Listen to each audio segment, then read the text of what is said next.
Your name, what you wear, and even the style of your hair are creative ways that culture is embraced. But when one idea becomes a standard, it pressures others to try and fit in. What should we do about social norms while holding on to the things that make us unique? All that and more on today's show. This is what I wish you knew about the status quo.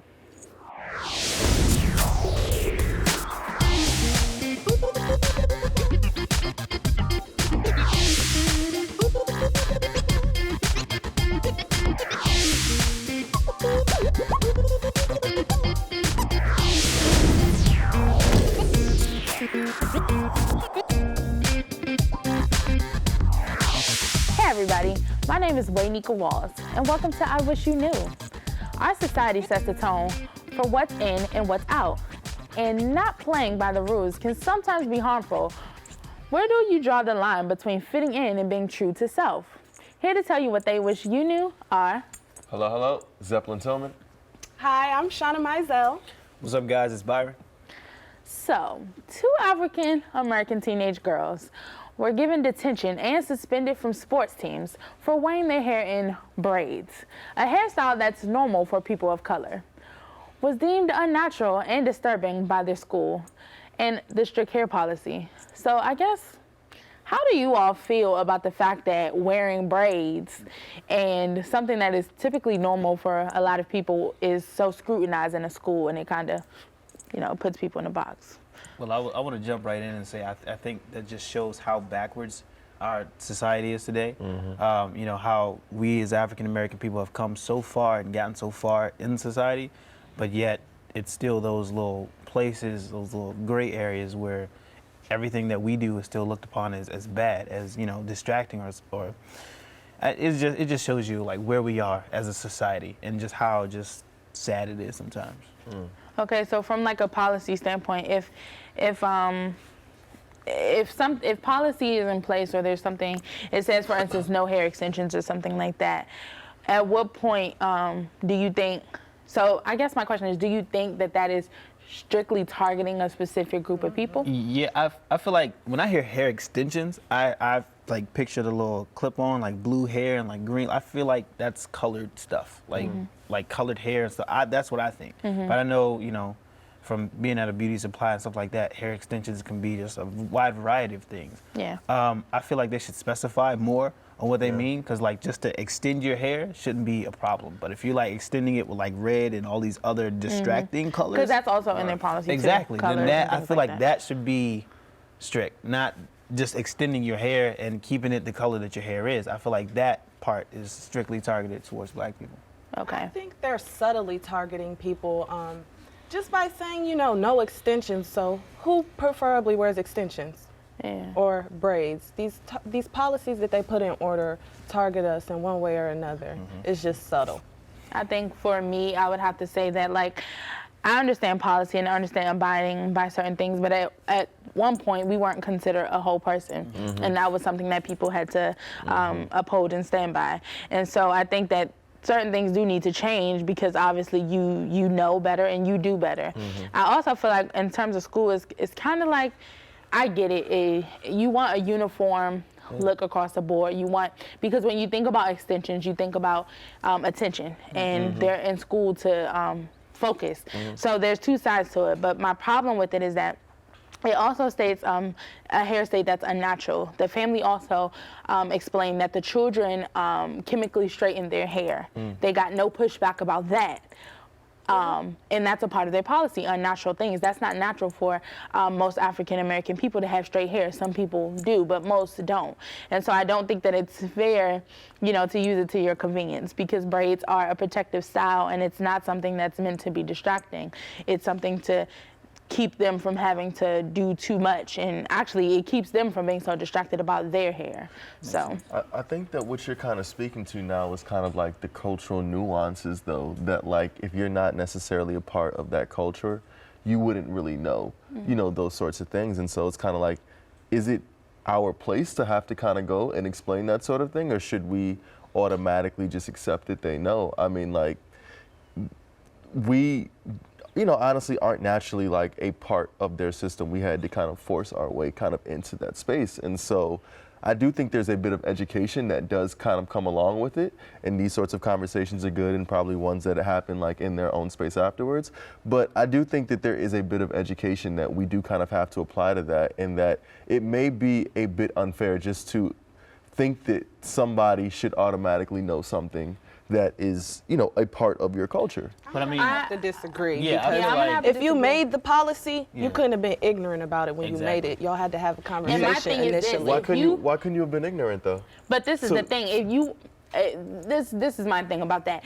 That card is that is often said a lot about a miseducation or not knowing of something. And my thing with it is that if I looked at a young lady with braids, I don't know if that's her hair or not. First of all, so I couldn't come to you and tell you that that's not yours. And then how distracting is it when you see someone with braids? I feel like, because the family obviously made it vocal, their side, and the children were still reprimanded, told, pulled off the sports team, told to be in detention. So yeah, there's a level of misunderstanding, maybe education that needs to take place. But once I state it, it needs to be addressed, and then we need to move forward. But that's not the case, because my thing is, if you see someone with braids, at no point in I seen their hair, it's individual braids, very common. It's not distracting. It's not like zigzag cornrows or anything like that. It's literally just braided hair. So I don't see where that. I feel like we as a people have been here long enough. There should be no excuse. I didn't know ignorance. Nah, I don't want to hear that. Like, you already know how we wear our hair. You already know our culture. You already know this. You already know that. You feel so good about, you know, appropriating they our say about culture Derek. and making it your own and taking the stuff that, you know, African Americans have contributed to. But it's like, you want to act like you're ignorant to not know what type of hairstyles we wear. Like, you see it on the media all the time, and that's the only thing you look at. But when you talk about changing a policy though, But I feel like there's still a level of ignorance there, because that school is not 500 years old. I'm pretty sure. right? You know, that school had to be created in a time where African Americans were already here. Okay. You already knew how they wore their hair, and I feel like you should have already seen that. Okay, And so I wonder, this is what I wonder. I wonder if, for instance, they didn't have extensions added into their braids, if they just had their real hair naturally braided, would this be an issue? So, I mean, that's something to think about, because if the policy does say there's no extensions, I mean, But how do they know it's extensions? Because what if, that's my problem like, with that's it. like, 'Cause are once you I gonna explain- get in their hair clippings, and like, you know? yeah, like, how do you know that that's not their you're real just hair? sure. assuming based Well- on the Because- culture that does it the most.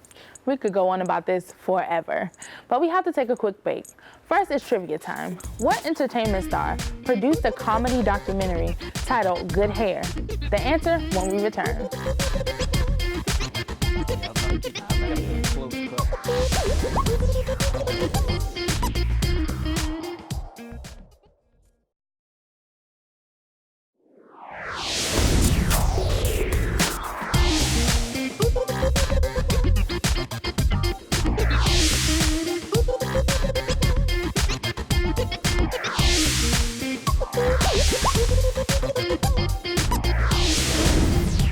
Welcome back to I Wish You Knew. A recent study found in the Administrative Science Quarterly revealed that minority job applicants who whiten their resume have a better chance at landing a shot at a job. Resume whitening is deleting or changing information on your resume that may hint to what your race may be. Why might minorities feel pressured to do the whole whiten their resume task? They want a fair shot Yeah. at the job. I think that's what it comes down to. If you feel like you're not going to get a fair opportunity or a fair shot, then you know you want to put yourself in a position to get a fair shot. It's like, you know, in sports, when an athlete takes steroids, you know, they're trying to just put themselves on a level playing field. That is. You know, now in the resume whitening, that's not necessarily good that they do that. You Now, know, this is for me. This is the Wait, first that I'm hearing this term though. I can't. Resume He whitening? compared Yeah. resume whitening to To steroids. steroids. It's like, look, Oh. it's a piece of paper compared to getting buff. tried it. But like for me, this is the first that I've ever heard this specific term, because everything on my resume is pretty much cut and dry. Like my name alone, I've met white Byrons, I've met Hispanic Byrons, I've met black Byrons, met myself. It's just like when you look at me on a piece of paper, you can't tell that I'm black because of, you know, the job experience that I have. But for those who, you know, with the long, you know, race-specific names, I feel like they shouldn't have to do that because you don't know this type of person. You may see them on paper, but that's not who the whole person is. You know what Okay, I'm so saying? quickly, what do you mean by race-specific names? Like, okay, I'm gonna take it to the hood for y'all. Ooh, you gonna give an example? I've never met a white Marquise. I've never met I've never met another LaQuafion. And I do know a kid named LaQuafion, and it's spelled just how it sounds. Okay. But I'm just saying those specific types of names aren't seen in any other race. So if you put that on your piece of paper, the employer is already going to automatically think you're black and might just, throw that in the pile. But you don't know this kid's experience. You don't know what he has to offer without talking to him first. Okay, Well, but are those names? Yeah. But are those It's names stereotyping. acceptable? And if not, why? I mean, I feel like a name doesn't explain exactly who you are. Like to some people it can make or break you. But I mean, your parents must have been like Yeah, but really, say, for really example, creative. You're 15 years old. You're not even old enough to legally change your name yet. Like that's the name that you were giving. So like, I mean, just take it and run with it. But let's be clear, it's basically a way to anybody who's looking for those type of things, they want a specific candidate. They want a specific type of candidate. Well, they know so what they I don't think want. that so I think that it doesn't even matter what your character is, how your They work already ethic deem is. They're you this type looking of for person. something specific. They're looking for a Exactly. specific Let person. me change my name to Bob. It's all about perception and how you're being perceived and the connotation. So the reason people are going to change their resumes and make it whitewashed or whatever we're calling the term is because they feel like they're going to be perceived in a better light if their name wasn't LaQuafion. And that has to do with how society and us as a whole are viewing people named LaQuafion. And where does that connotation come from? Why do we have that attitude towards black Exactly. people? Exactly. Or why do we say, oh, you don't sound black? What does it mean to sound black? Oh yeah. Yeah, I think, I know for me, my name is Waynika, and it will stay Waynika on my resume. I'm very confident in what that is and what it, my dad felt creative. His name is Wayne. Okay. And so there you have Waynika. So I know for me, I don't feel like I whiten my resume at all. I truly believe that what is meant for me, it cannot be stopped by any man. So I'm Right. going to do what I have to do, but I do understand doing it because at the end of the day, the goal is to get that bag, secure the bag. So Okay. whatever you have to do to get to that point, do it and do what works for you. I think, Really? yeah, You think so? I think you have to do what works for you because But what if that like completely goes outside of your character, but somebody's like, nah, man, if you want to get this job, like you have to do this, and you're like, nah, but that doesn't. But that's feel what I'm right. saying. You gotta do what works for you. For me, it wouldn't work. I'm I- not going to put Marie I feel like on my to resume. that, because we're talking about, changing your character, stuff like that, I don't think the piece of paper affects your character. Why not? Right? I feel like if me on a piece of paper is not the me that I am. What's something you would do to But white? you're what's something apologizing that you for would- yourself. What You're is something that you conforming. would do to whiten your resume though? Um, Let's talk about that. me 'cause- personally, I have no idea because I just put Byron Lewis. But this, like, that, and what's other. something that somebody would do? Because that, The that funny to me, thing there's is I Probably your can't even- address. Probably your address. So there's a 'cause level- Mine, Oh, mine yeah, is yeah. southeast. Right, so there's somebody a- could look at that and be like, "Oh, I heard about So you would southeast." put Northwest. So or there's something. a level. Exactly. So there's a level of deception in that, which goes to your character. Exactly. Okay, I see what you're saying now.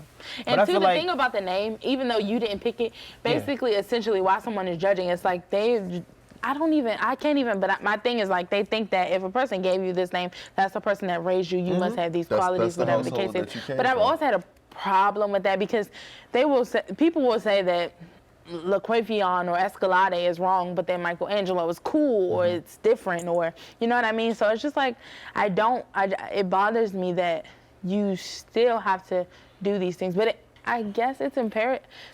Well, that goes to the point where It's doing kinda what you have important, to do to get ahead. Now, you have to have that conversation with yourself. Is you changing this minor part about like your reality going to affect you as a whole person, or is it going to get you to the position where you can glorify who you are? Come Now, on. if I have to shorten my name from Byron to Bob, but it gets me 10 steps ahead of where I am, I'm gonna just put Byron where it needs to be. But you know what I'm then- saying? I So can't quick take question. that. I'm not Would you gonna- whiten your resume, yes or no? I mean, I don't know how to, but You sound like you Would would. you do though. it? You done Yes, came no. up about 2-3 different things. I of what you mean, would do. He's I've like, kept I got my address I've kept changed, it I the got my same. name No, changed. but I've kept Right, it the same thus far. Would you write in your resume? Absolutely not. I've Would kept you it the write- I'm same not thus far. apologizing for who I am. Yeah. If No, they can't no, take no. that, that's their loss, and you have to be sure enough with yourself. But I'm gonna put myself in a position to where you have no sort of choice but to hire me, though, Yeah. regardless Exactly. of what my name is or not. Yeah. And so that goes You got to to make sure your credentials are on yeah, point. whatever my work experience And is. like If I I gotta go said, network, all if those. they're looking at the resume based solely on those things, it doesn't even matter Right, who what you are. your They're literally experience is. looking for a specific person. Right. It's outside of who we are. So, more conversation when we return. But be sure to tell us what you think by using the hashtag IWYK. I wish you knew. Yeah, I haven't done it, but I mean, I don't know.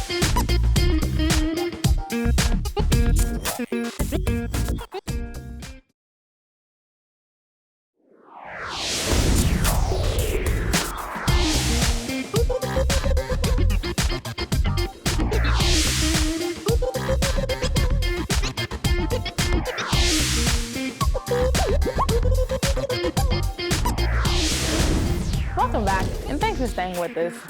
Black culture has been used to sell music for years, and now, according to an article by Derek Hyra, it's being used to market redeveloped neighborhoods in DC. Real estate developers are naming luxury buildings after historic African American figures because they think it sells. So, panel, what do you think gives Black culture its popularity according to, or I would say among other cultures rather? I mean, We make it look so good. we were in for so long. Like, even when we weren't in, we were still in because we were always coming up with something different. That's what like, it is. If you look at a list of a bunch of stuff that we use today that was invented, it was by Black people, right? So I feel like we were always in and we will never be out. But it's course, kind of yeah. like if you, like, let's say I built a building, right? And, you know, when she was reading, if I name it the Wale, every DC person is going to be in there. Because just we know who that person is, we know what he stands for, we know he's from here. So I feel like it would sell, but you would have to look at it I differently. think we're cool. Like I think that like you can associate our culture with being cool, and I don't care who you are. Like I think that you want to be cool. You enjoy that level of like, you know, freedom or swag that kind of comes with like, oh, they're cool. And that is directly associated with our culture because we are always creating the new thing. It's like, especially with our musical genres, like we don't like to stay stagnant with any musical genre for a long period of time. And so we're always trying to think about like, what's the next thing we can kind of create that's cool, that's in. And then other cultures see that and they, you know, they hop on, they commoditize it, you know, a lot Yeah, better. definitely. The problem is being cool isn't the only thing that's associated with Black culture. Okay. So they just want to take being cool, but not everything They else want that the comes fame. with Yeah. it. Yeah. And I, so I like that you brought that up because I think it's very trendy right now to be woke. It's very trendy Stay right woke. now Get to woke, stay woke.